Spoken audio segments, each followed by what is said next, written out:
Hello guys, अभी हम लोग डिस्कस करने वाले हैं about dark energy. So dark energy एक ऐसी एनर्जी होती है जो यूनिवर्स के एक्सपांशन में हेल्प करती है। ठीक है ना। वी नो दैट कि बिग बैंग थ्योरी हुआ था। बिग बैंग थ्योरी के बाद क्या हो रहा है कि यूनिवर्स अभी तक कंटिन्यूअसली क्या हो रहा है, एक्सपैंड हो रहा है।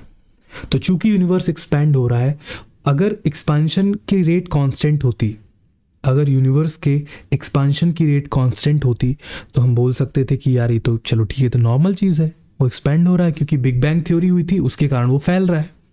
बट यहाँ पे क्या हो रहा है, यूनिवर्स के एक्सपेंशन की जो रेट है वो एक्सेलरेटेड है। मतलब एक्सेलरेटेड का मतलब ये होता है कि रेट, उसके एक्सपेंशन का जो रेट है वो बढ़ रहा है। ठीक है ना। मतलब वो कांस्टेंट रेट से एक्सपैंड नहीं हो रहा है।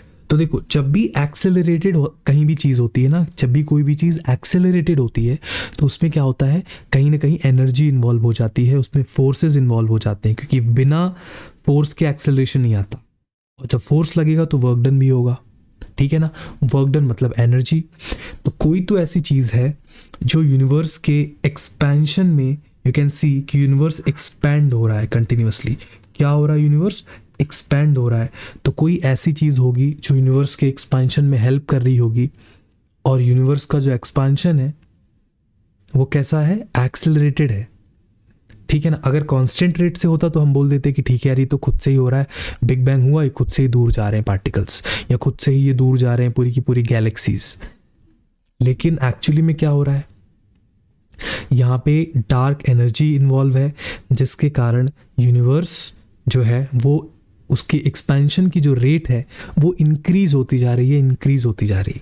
अच्छा, एक लॉजिक इसमें ये भी लगा सकते हैं कि यार चूंकि जो गैलेक्सीज हैं उनके बीच का डिस्टेंस बढ़ रहा है, ठीक है ना, उनके बीच का डिस्टेंस बढ़ रहा है, इसके कारण क्या हो रहा होगा, उनका ग्रेविटेशनल फोर्स वीक हो रहा होगा और इसके कारण वो तेजी से एक्सपेंड हो रहे हैं। ये एक लॉजिक हम लगा सकते हैं। लेकिन इसमें एक ट्विस्ट है। जो गैलेक्सीज के दूर जाने से ग्रेविटेशनल फोर्स वीक हुआ, उससे जो एक्सपेंशन का रेट में इंक्रीज होगा, एक्चुअली में जो रेट ऑफ एक्सपेंशन है वो उससे ज़्यादा इंक्रीज हो रहा है। तो तब हमने सोचा कि यार यहाँ पे कोई और भी चीज़ इन्वॉल्व है और उसको हम लोग बोलते हैं डार्क एनर्जी।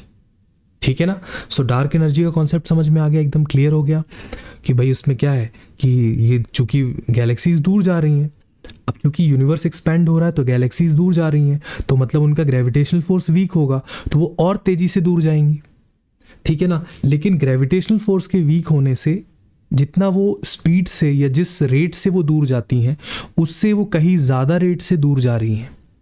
मतलब उनकी रेट को कोई और चीज़ भी बढ़ा रही है, उनकी दूर जाने की रेट को ग्रेविटेशनल फोर्स वीक हो रही है, उसके कारण एक फैक्टर हो गया। दूसरा कोई और फैक्टर है जो गैलेक्सीज के दूर जाने की या यूनिवर्स के एक्सपैंड होने की रेट को और बढ़ा रहा है, और उस चीज़ को हम बोलते हैं dark energy. Okay. So dark energy को हम देख नहीं सकते, बट उसके जो ये इफ़ेक्ट्स हैं उनको हमने क्या करा है, एनालाइज किया है। इस तरीके से फिजिक्स में हम लोग कॉन्सेप्ट को समझते हैं। और this is the very interesting topic कि डार्क एनर्जी क्या होती है। डार्क एनर्जी बचपन से अपन ने ये चीज़ों के बारे में सुना है, बट इनको थोड़ा सा समझने का अंदर से मन होता है कि इनको समझा जाए, तो ये आप यहाँ पे ऐसे इसको समझ सकते हैं। ठीक है। So this is all about dark energy.